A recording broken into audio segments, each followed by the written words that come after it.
شخصیت کے نمایاں اوصاف. اتنے سارے اوصاف تو ماشاءاللہ بیان ہوئے اور حقیقتاً انگنت ہیں.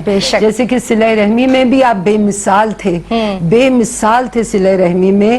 خود نہایت سادہ لباس، نہایت سادہ کھانا، مہمان نوازی میں بھی بے مثال تھے. اس قدر لذیذ اور قیمتی کھانا ہمیشہ بنا کے دوسروں کو جو ہے کھلایا کرتے.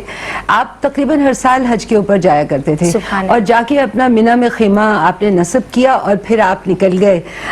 تمام یعنی کہ وسیع دعوت حاجیوں کی، آپ بڑے لذیذ اور عمدہ کھانے اپنے جیب خاص سے بنوایا کر کے، کھلایا کر کے، کھلا وغیرہ کر کے پھر آپ تشریف لاتے تھے خیمے میں. یعنی آپ کا یہ عالم تھا مہمان نوازی اور تواضع کا. اور مناسک حج سب سے بہتر آپ جانتے تھے، یہ تاریخ میں لکھا گیا، جب سے ایمان لائے ہر جمعے کو ایک غلام آزاد کیا کرتے تھے. اب بھی غلاموں کی آزادی کا بھی آپ نے ایک اور واقعہ جو سنا، لیکن ہر جمعے آپ غلام آزاد کیا کرتے تھے. تمام اعمال صالحہ میں من جانب اللہ توفیق ان کو عطا ہوئی تھی. تہجد گزار ایسے کہ تھوڑی دیر سو کے اس کے بعد پوری رات اللہ کے حضور نوافل کے ذریعے اللہ سے محبت کا اظہار کرنا اور قرآن پاک کو ختم کرنا، یہ بھی لکھا گیا ہے آپ کے لیے. صائم الدہر تھے آپ، یعنی صائم ایام ممنوعہ کے علاوہ تمام دنوں میں آپ ہمیشہ روزہ رکھا کرتے. حتیٰ یہ کہ شہادت کے وقت بھی آپ روزے سے تھے اور شہادت کے وقت بھی آپ قرآن پڑھ رہے تھے. اور وہ آیت خاص طور پہ جب میں پڑھتی ہوں مجھے فوراً عثمان غنی رضی اللہ عنہ یاد آتے ہیں. فَسَيَكْفِيكَهُ اللَّهُ وَهُوَ السَّمِيعُ الْعَلِيمُ. صدقہ خیرات میں گویا تیز آندھی کی طرح تھے. تقریباً تمام آپ غزوات میں شریک ہوئے اور جان سے بھی شریک ہوئے اور مال سے بھی شریک ہوئے. یعنی کہ یہ کہ جانی مالی آپ کی عبادتیں مسلسل جو ہیں وہ چلتی چلی جاتی ہیں. مالی خدمتیں اس قدر کی ہیں حضور پرنور علیہ السلام کے بارگاہ اقدس میں کہ حضور علیہ السلام نے بڑی اچھی اچھی دعائیں آپ کو دی ہیں. وہ اس سے بھی بھرے ہوئے ہیں کتابوں میں. تبوک کے موقع پر سامان جہاد کے علاوہ کئی اونٹ لدے ہوئے کھانے اور غذا سے اور پینے کی چیزوں سے آپ نے وہ جو ہے وہاں پر پہنچا دیے.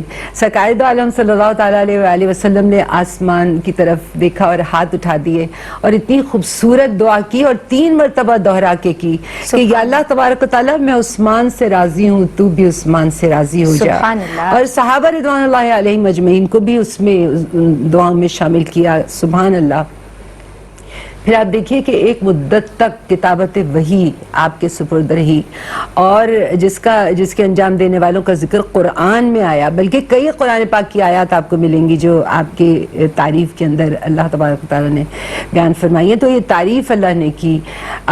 پھر حضور پرنور علیہ السلام کے خطوط جو آپ بھیجا کرتے تھے وفود کے ساتھ، وہ بھی خطوط آپ ہی لکھا کرتے تھے. پھر یہ کہ مسجد نبوی شریف چھوٹی سی ایک جگہ کے اوپر بنی تھی اور سرکار دو عالم صلی اللہ تعالیٰ علیہ وآلہ وسلم خطبے کے بعد آپ نے اعلان فرمایا کہ ہے کوئی جو قریب کا جو زمین ہے وہ بک رہی ہے کہ وہ لے لے اور جنت میں اپنا گھر بنا لے. سبحان اللہ. تو سیدنا عثمان غنی رضی اللہ تعالیٰ عنہ نے فوراً اس میں جو ہے پہل کی اور 20-25 ہزار درہم میں وہ زمین لے گئی. تو مسجد نبوی کی توسیع شریف جو ہوئی ہے اور حجرات مبارک میں بھی مطلب جو حجرے ازواج المطہرات کے جو حجرے خریدے گئے اس میں بھی آپ نے بہت زیادہ اس کے اندر بھی مالی طور کے اوپر اس کو خریدا اور وقف کیا. تو یہ مسجد نبوی ہے. پھر بیت رضوان کا واقعہ خود قرآن پاک کے اندر جو بیان ہوا ہے کہ سرکار دو عالم صلی اللہ تعالیٰ علیہ وآلہ وسلم کو اطلاع ملی کہ آپ شہید کر دیے گئے ہیں جب وہاں مکہ معظمہ گئے تھے. اور پھر اس کے بعد جب آپ نے اپنا دایاں ہاتھ، سبحان اللہ، یہ حضرت عثمان کا ہاتھ ہے اور اس کے اوپر بایاں ہاتھ رکھا، اب اس سے بڑی کون سی فضیلت؟ اللہ اکبر کبیرہ. یعنی کہ اللہ نے اس کو کس طرح سے قرآن پاک کے اندر بیان کیا ہے. حضور جن کے ہاتھ کو اپنا ہاتھ کہیں نا، کیا بات ہے. اس سے بڑھ کے تو کوئی فضیلت میں سمجھتی ہوں ہو ہی نہیں سکتی.